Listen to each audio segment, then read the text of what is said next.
جب ماہ سیام رمضان المبارک جلوہ گر ہوتا ہے، جنت کے 8 دروازے کھول دیے جاتے ہیں، جہنم کے دروازے بند کر دیے جاتے ہیں اور شیاطین جکڑ دیے جاتے ہیں۔ اللہ جل شانہ اس موسم رحمت میں خاص عنایات اپنے بندوں پہ فرماتا ہے۔ ایک نفل ادا کرنے سے فرض ادا کرنے کا ثواب ملتا ہے اور ایک فرض ادا کرنے سے 70 فرائض ادا کرنے کا ثواب ملتا ہے۔ اسی طرح راہ خدا میں 1 روپیہ دو گے تو 70 روپے خرچ کرنے کا ثواب ملے گا۔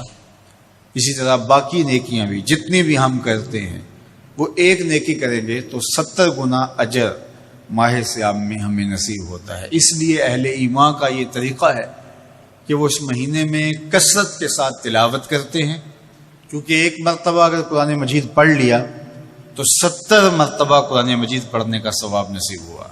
ماہ سیام میں چونکہ شیطان بندھا ہوا ہوتا ہے تو ہم اپنے آپ کو نیکی کی طرف اگر لانا چاہیں تو اتنی رکاوٹیں نہیں ہوتی جتنی عام دنوں میں ہوتی ہیں، لیکن اس کے باوجود بہت سارے لوگ ہیں جو رات کو بڑا پکا ارادہ کر کے سوتے ہیں کہ میں صبح وقت پہ اٹھوں گا اور نوافل بھی پڑھوں گا اور نماز بھی ادا کروں گا، لیکن جب صبح ہوتی ہے تو انہیں یا تو جاگ نہیں آتی یا نیند سے بیدار ہو جاتے ہیں، بستر سے اٹھا نہیں جاتا۔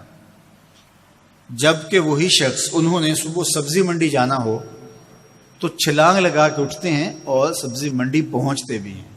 سستی طبیعت کا کسل نہیں ہوتا۔ عمومی طور پہ ہم اپنے آپ کو بیمار تصور کر لیتے ہیں اور سستی اور کسل کا نام دے کر کے، بہانہ دے کر کے ہم کہتے ہیں کہ بس کیا کریں، ہم کو ارادہ کرتے ہیں روز لیکن ہم سے اٹھا نہیں جاتا، بس طبیعت اس طرح کی ہے، کسل ہے، سستی ہے۔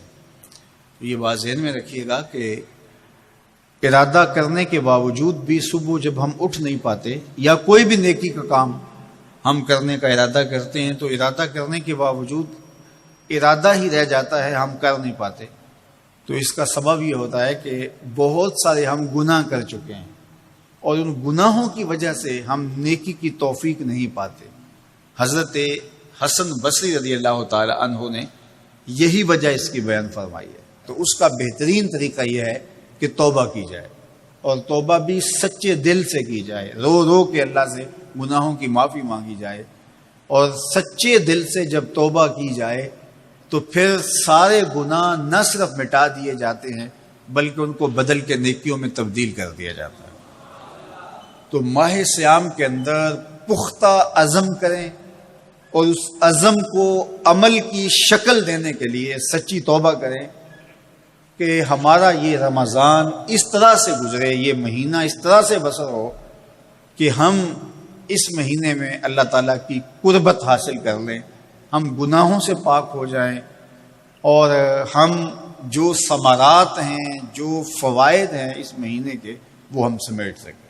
تو یہ وہ مہینہ ہے جس کے انتظار میں میرے اور آپ کے آقا و مولا اپنی آنکھیں لگائے ہوتے تھے اور دن گن گن کے وقت گزارتے تھے کہ ماہ سیام آ رہا ہے۔ تو اس مہینے کا عزت کے ساتھ، تکریم کے ساتھ، اعزاز کے ساتھ استقبال کرو اور اس کو پلکوں پہ بٹھاؤ، اس کو دل پہ بٹھاؤ۔ اس مہینے کی تکریم یہ ہے کہ اس میں ہر برا کام چھوڑ دیا جائے۔ اگر کوئی شخص برا کام نہیں چھوڑتا اور روزے رکھتا ہے تو میرے اور آپ کے آقا و مولا کا ایک فرمان سن لیجئے، من لم یدع قول الزور والعمل بہ فلیس للہ حاجۃ فی ان یدع طعامہ وشرابہ۔ فرمایا کہ جو جھوٹ اور برے کام نہیں چھوڑتا اس کے بھوکا اور پیاسا رہنے کی اللہ کو کوئی ضرورت نہیں ہے۔ تو روزہ خوراک بچاؤ مہم نہیں ہے جو چلائی جاتی ہے، بلکہ یہ تزکیہ نفس کا موسم ہے، باطن کی صفائی کا موسم ہے، اور باطن کی صفائی نہیں ہوتی جب تک ہم کوشش کریں۔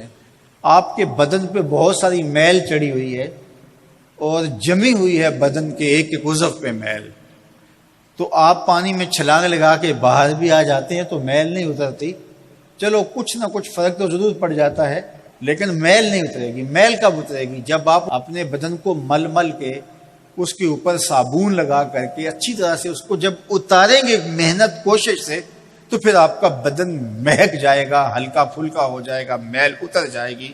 یہ موسم رحمت ہے، اللہ کی رحمتوں کا می برسے گا، اس سے کچھ نہ کچھ فائدہ تو ہوگا ہی، لیکن حقیقی فائدہ وہی حاصل کرے گا جو اپنے گناہوں کو مل مل کے دھوئے گا اور اپنے آپ کو صاف کرنے کی کوشش کرے گا۔ تو اپنے من کے میل اتارنے ہیں، اپنے باطن کے میل اتارنے ہیں، اپنے اعمال کی درستگی کی کوشش کرنی ہے۔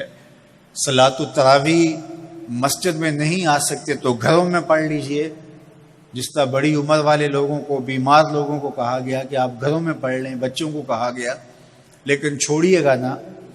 یہ رمضان المبارک کا خاص عمل ہے۔ آج کل دین بیزار طبقہ مختلف جگہوں پہ بیٹھ کے مسجد پر، مدرسے پر، تراویح پر، ان چیزوں پر تبصرہ کر رہا ہے اور اتنا ہلکا ثابت کرنا چاہ رہا ہے ان امور کو، جس طرح یہ چیزیں ہوتی کچھ نہیں ہیں۔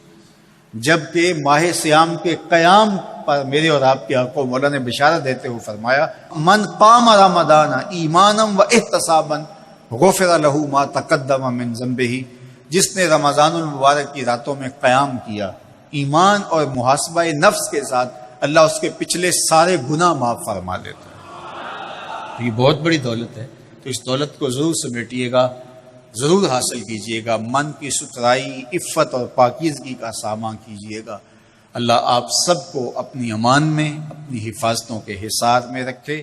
جب ماہ صیام رمضان المبارک جلوہ گر ہوتا ہے، جنت کے 8 دروازے کھول دیے جاتے ہیں، جہنم کے دروازے بند کر دیے جاتے ہیں اور شیاطین جکڑ دیے جاتے ہیں۔ اللہ جل شانہ اس موسم رحمت میں خاص عنایات اپنے بندوں پہ فرماتا ہے۔ ایک نفل ادا کرنے سے فرض ادا کرنے کا ثواب ملتا ہے، اور ایک فرض ادا کرنے سے 70 فرائض ادا کرنے کا ثواب ملتا ہے۔ اسی طرح راہ خدا میں 1 روپیہ دو گے تو 70 روپے خرچ کرنے کا ثواب ملے گا۔ اسی طرح باقی نیکیاں بھی جتنی بھی ہم کرتے ہیں، وہ ایک نیکی کریں گے تو 70 گنا اجر ماہ صیام میں ہمیں نصیب ہوتا ہے۔ اس لیے اہل ایمان کا یہ طریقہ